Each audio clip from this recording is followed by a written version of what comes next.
आपका विचार उत्तम है कि काम, क्रोध, लोभ और मोह जैसे भाव मानव स्वभाव का अभिन्न हिस्सा हैं और ये जीवन के संरक्षण के लिए महत्वपूर्ण हैं। ये भाव हमारे अस्तित्व की आधारशिला हैं, जैसे कि विद्युत का प्रवाह एक मशीन को गतिशील बनाता है।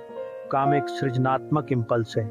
यह हमारी आदतों और रुझानों का आधार है जो नए विचार और कार्यों की उत्पत्ति करता है। बिना काम के जीवन ठहराव में आ जाता है। क्रोध, जो आमतौर पर नकारात्मक रूप से देखा जाता है, वास्तव में आत्मरक्षा का एक ईमानदार साधन है। यह हमें असामान्य परिस्थितियों में प्रतिक्रिया देने और अपने अधिकारों की रक्षा करने की प्रेरणा देता है। अगर इसका नियंत्रण ना किया जाए तो यह विनाशकारी बन सकता है, इसलिए इसकी ऊर्जा को समझना और उसकी दिशा को सही करना आवश्यक है। लोभ और मोह जीवन में आगे बढ़ने की प्रेरणा देते हैं।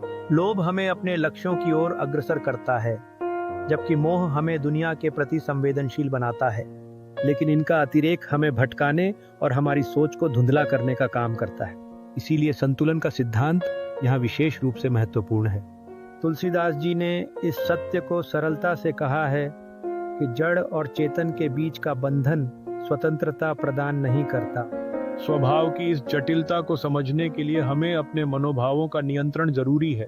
केवल तब हम अपनी प्राकृतिक प्रवृत्तियों का सकारात्मक उपयोग कर सकते हैं। इन भावों का संतुलन न केवल व्यक्तिगत विकास के लिए बल्कि सामाजिक समरसता के लिए भी आवश्यक है।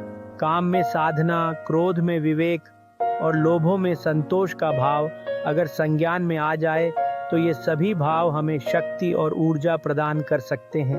एक ठोस कार्रवाई की दिशा में संयमित दृष्टिकोण अपनाने से हम जीवन को बेहतर बना सकते हैं। इस प्रकार यदि मानव स्वभाव के इस जटिल ताण को समझा जाए तो हम इसे एक लाभकारी दिशा में मोड़ सकते हैं। इस विचार के साथ मैं आपके विचारों का और अधिक इंतजार कर रहा हूं, ताकि हम इस विषय पर गहन चर्चा कर सकें।